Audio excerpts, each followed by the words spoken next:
அந்த வகையில் இங்கே 4 மறைகளின் வடிவமாக கடம்ப மரம் என்று சொல்லக்கூடிய அற்புதமான ஒரு மரம் இங்கே இருக்கின்றது.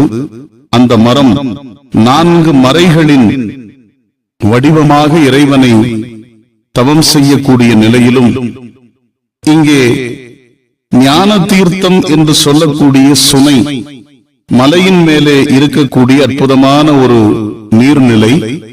அந்த நீர்நிலை இறைவனுக்கு புனித நீரை தரக்கூடிய சுனையாக இருக்கின்றது.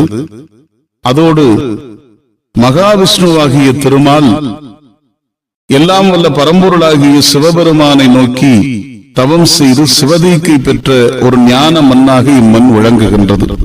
இன்றைக்கும் தென்சேரி மலைக்கு அருகில் சின்னமலை என்கிற பெயரில் எல்லாம் வல்ல இறைவனை